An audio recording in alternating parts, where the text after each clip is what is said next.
Un débat musclé a récemment éclaté sur le plateau de l'émission Touche pas à mon poste entre le présentateur de l'émission et Louis Boyard, député de la France Insoumise.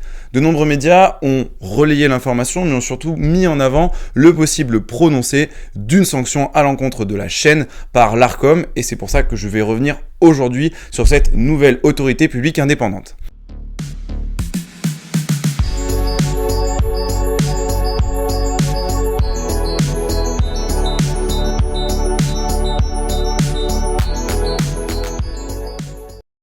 La défense de vos libertés fondamentales. L'Arcom, qu'on appelle aussi Autorité de régulation de la communication audiovisuelle et numérique, et vous comprendrez que pour la suite de la vidéo, je garderai l'acronyme Arcom, est une autorité publique très jeune puisqu'elle date du début de l'année 2022 et elle est issue de la fusion entre l'ancien CSA, Conseil supérieur de l'audiovisuel, et Hadopi, la haute autorité pour la diffusion des œuvres et la protection des droits sur Internet. Concrètement, quelles sont les missions de l'Arcom ? Eh bien, sa mission principale, c'est que l'Arcom est la gardienne de la liberté de la communication et elle est censée la protéger par tout moyen. Ce qu'il faut savoir, c'est que globalement et surtout de manière concrète, l'Arcom, elle va venir finalement avoir une surveillance sur toutes les activités audiovisuelles. Une activité audiovisuelle, c'est la création d'un contenu audiovisuel, c'est-à-dire par exemple la création d'un contenu cinématographique, la création d'une émission de radio, de télévision, ainsi que toutes les activités post-production comme la diffusion et surtout l'édition ou encore finalement l'exploitation de manière générale du contenu audiovisuel. Ce qu'il faut savoir, c'est que l'Arcom, elle a une mission qui est assez large puisqu'elle va aussi avoir une surveillance sur les réseaux sociaux, sur les moteurs de recherche et finalement sur les plateformes en ligne. Concrètement, sa surveillance, elle va tout d'abord passer par finalement étudier le financement de chacun des contenus audiovisuels et vérifier qu'il n'y a pas un financement illicite et surtout faire attention au respect et à la protection des droits d'auteur qui sont issus de ces contenus audiovisuels. Et à titre d'exemple, on peut par exemple nommer le copyright. Le copyright, c'est l'exclusivité qui est détenue par le producteur, l'exploitant, le titulaire d'une œuvre et finalement qui va exploiter cette œuvre.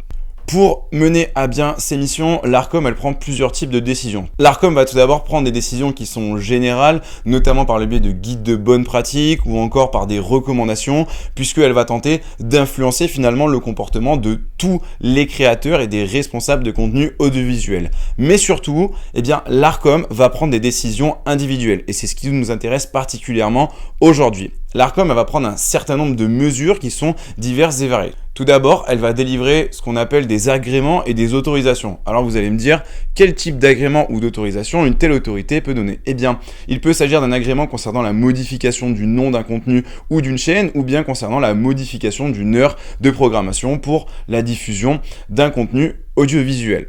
Mais surtout, l'Arcom, lorsqu'elle constate des manquements à la liberté de communication, elle va pouvoir prononcer des sanctions. Et l'étape préalable au prononcé d'une sanction, c'est une mise en demeure qui va viser à faire constater des manquements aux obligations dont sont titulaires les exploitants de contenu audiovisuel. Vous allez me dire, quelles sont les responsabilités des exploitants de contenu audiovisuel ? Eh bien, les obligations des exploitants du contenu audiovisuel, elles sont inscrites dans la loi sur la liberté de la communication de 1986 et ces obligations, elles sont assez larges et on le comprend aisément parce que plus les obligations sont larges, plus la marge d'appréciation pour l'Arcom est importante. Si on avait donné une définition très stricte, vous comprenez que la marge d'appréciation et surtout la marge de sanction est très réduite. Donc, on peut citer parmi les obligations des exploitants de contenu audiovisuel, le respect de la dignité de la personne humaine, le respect de manière générale de l'ordre public qui contient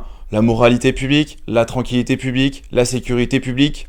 On a aussi la liberté de la propriété d'autrui, le respect et surtout la protection de l'adolescence et de la jeunesse par des programmes qui sont adaptés et surtout, et c'est souvent ce qui revient au milieu des débats, c'est le pluralisme politique, c'est-à-dire permettre à tous les courants politiques de pouvoir s'exprimer et leur donner le même temps de visibilité. Ce qu'il faut savoir, c'est que une fois que l'Arcom elle a constaté un manquement à ses obligations, elle peut prononcer divers types de sanctions. Tout d'abord, elle peut réduire la durée d'un agrément. Par exemple, je suis exploitant d'un contenu audiovisuel, je souhaite diffuser mon programme à une heure tardive, j'obtiens un agrément pour une durée d'1 an, lorsque je ne respecte pas mes obligations, cet agrément sera réduit à une durée de 6 mois.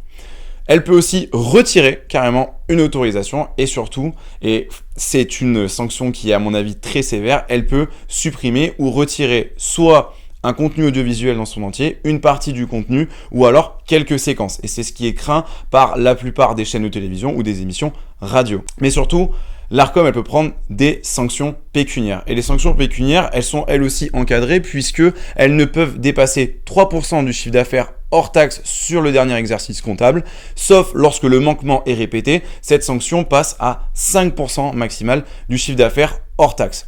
Ce qu'il faut savoir et ce qu'il faut plutôt retenir de manière générale, c'est que certains manquements aux obligations peuvent constituer des infractions pénales. Par exemple, un manquement à la moralité publique, une atteinte à la pudeur peut constituer une infraction pénale. Et ce qu'il faut savoir, c'est qu'il y a vraiment une liaison entre les sanctions qui vont être prononcées par l'Arcom et les sanctions qui vont être prononcées par le juge pénal puisque chacune de ces deux entités va concilier et par exemple l'Arcom ne pourra jamais prononcer une sanction pécuniaire qui est supérieure dans le cas où une infraction pénale est commise à ce qui est prévu par le code pénal.